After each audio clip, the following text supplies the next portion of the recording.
1 Samuel 14. Now it happened one day that Jonathan, the son of Saul, said to the young man who bore his armor, "Come, let us go over to the Philistines' garrison that is on the other side." But he did not tell his father. And Saul was sitting in the outskirts of Gibeah under a pomegranate tree, which is in Migron. The people who were with him were about 600 men. Ahijah, the son of Ahitub, Ichabod's brother, the son of Phinehas, the son of Eli, the Lord's priest in Shiloh, was wearing an ephod, but the people did not know that Jonathan had gone. Between the passes by which Jonathan sought to go over to the Philistines' garrison, there was a sharp rock on one side and a sharp rock on the other side, and the name of one was Bozez, and the name of the other Sinah. The front of one faced northward opposite Michmash, and the other southward opposite Gibeah. Then Jonathan said to the young man who bore his armor, "Come, let us go over to the garrison of these uncircumcised. It may be that the Lord will work for us, for nothing restrains the Lord from saving by many or by few." So his armor-bearer said to him, "Do all that is in your heart. Go then, here I am with you according to your heart." Then Jonathan said, "Very well, let us cross over to these men, and we will show ourselves to them. If they say thus to us, 'Wait until we come to you,' then we will stand still in our place and not go up to them. But if they say thus, 'Come up to us,' then we will go up, for the Lord has delivered them into our hand, and this will be a sign to us." So both of them showed themselves to the garrison of the Philistines. And the Philistines said, "Look, the Hebrews are coming out of the holes where they have hidden." Then the men of the garrison called to Jonathan and his armor-bearer and said, "Come up to us, and we will show you something." Jonathan said to his armor-bearer, "Come up after me, for the Lord has delivered them into the hand of Israel." And Jonathan climbed up on his hands and knees with his armor-bearer after him, and they fell before Jonathan. And as he came after him, his armor-bearer killed them. That first slaughter which Jonathan and his armor-bearer made was about 20 men within about a half an acre of land. And there was trembling in the camp, in the field, and among all the people. The garrison and the raiders also trembled, and the earth quaked, so that it was a very great trembling. Now the watchmen of Saul in Gibeah of Benjamin looked, and there was the multitude melting away, and they went here and there. Then Saul said to the people who were with him, "Now call the roll and see who has gone from us." And when they had called the roll, surprisingly Jonathan and his armor-bearer were not there. And Saul said to Ahijah, "Bring the ark of God here," for at that time the ark of God was with the children of Israel.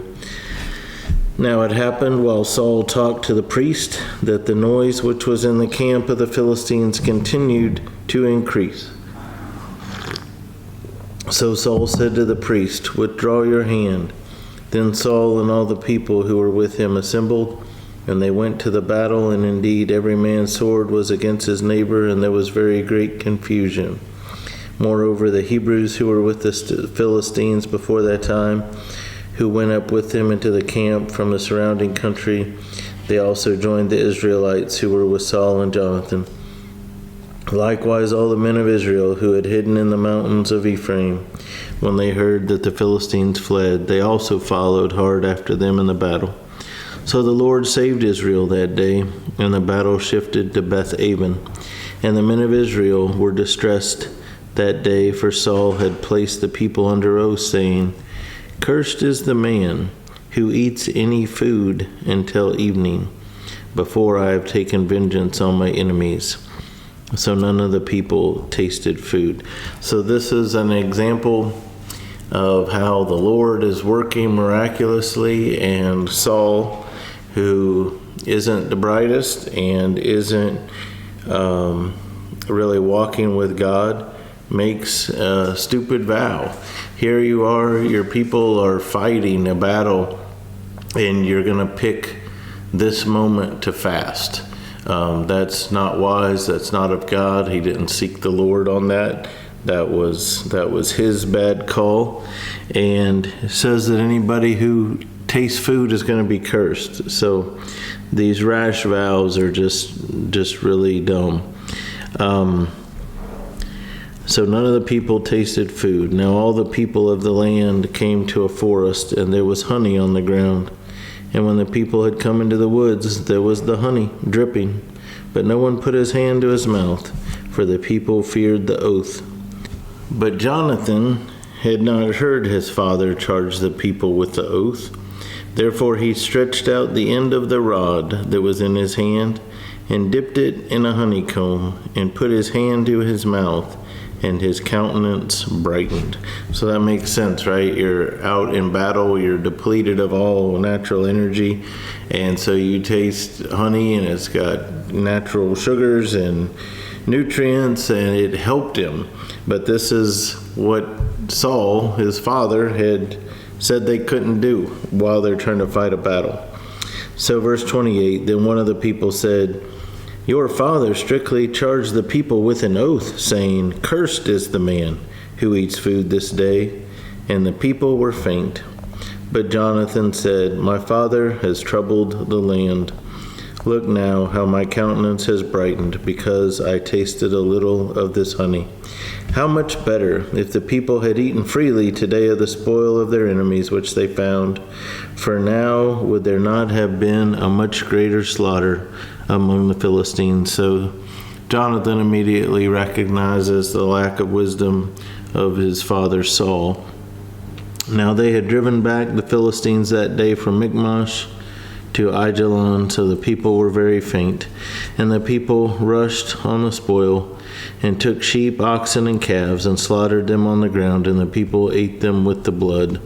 Then they told Saul, saying, look, the people are sinning against the Lord by eating with the blood. So he said, you have dealt treacherously. Roll a large stone to me this day. Then Saul said, disperse yourselves among the people, and say to them, bring me here every man's ox and every man's sheep. Slaughter them here and eat, and do not sin against the Lord by eating with the blood. So every one of the people brought his ox with him that night, and slaughtered it there. Then Saul built an altar to the Lord. This was the first altar that he built to the Lord. Now Saul said, let us go down after the Philistines by night, and plunder them until the morning light, and let us not leave a man of them. And they said, do whatever seems good to you. Then the priest said, let us draw near to God here. So Saul asked counsel of God. So here Saul asked counsel of God. Shall I go down after the Philistines? Will you deliver them into the hand of Israel? But he did not answer him that day. So God did not answer him. He's not pleased with him. And Saul said, come over here, all you chiefs of the people, and know and see what this sin was today. For as the Lord lives, who saves Israel, though it be in Jonathan my son, he shall surely die. But not a man among all the people answered him. So Saul makes the rash oath, saying whoever eats is going to die. His own son does it. He asks counsel of the Lord later. God doesn't answer him because he's not walking with God.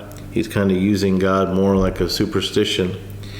And then he kind of doubles down on his bad decision he made with the rash oath. And he says, though it be my son, he's going to die. And all the people know this is not right. So they don't do anything. In verse 40, then he said to all Israel, you be on one side, and my son Jonathan and I will be on the other side. And the people said to Saul, do what seems good to you. Therefore Saul said to the Lord God of Israel, give a perfect lot. So Saul and Jonathan were taken, but the people escaped. And Saul said, cast lots between my son Jonathan and me. So Jonathan was taken. Then Saul said to Jonathan, tell me what you have done. And Jonathan told him and said, I only tasted a little honey with the end of the rod that was in my hand. So now I must die? Saul answered, God do so and more also, for you shall surely die, Jonathan. But the people said to Saul, Shall Jonathan die, who has accomplished this great deliverance in Israel? Certainly not. That was huge. For the people to go against the king, that was like a death sentence. So the fact that they stood up for Jonathan is very, very bold. Certainly not. As the Lord lives, not one hair of his head shall fall to the ground, for he has worked with God this day. So the people rescued Jonathan, and he did not die. Then Saul returned from pursuing the Philistines, and the Philistines went to their own place. So Saul established his sovereignty over Israel and fought against all his enemies on every side, against Moab, against the people of Ammon, against Edom, against the kings of the kings of Zobah, and against the Philistines. Wherever he turned, he harassed them. And he gathered an army and attacked the Amalekites and delivered Israel from the hands of those who plundered them.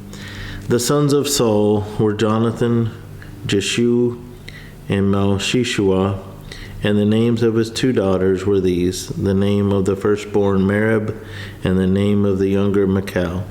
The name of Saul's wife was Ahinoam, the daughter of Ahimaaz, and the name of the commander of his army was Abner, the son of Ner, Saul's uncle. Kish was the father of Saul, and Ner, the father of Abner, was the son of Abiel. Now there was fierce war with the Philistines all the days of Saul, and when Saul saw any strong man or any valiant man, he took him for himself.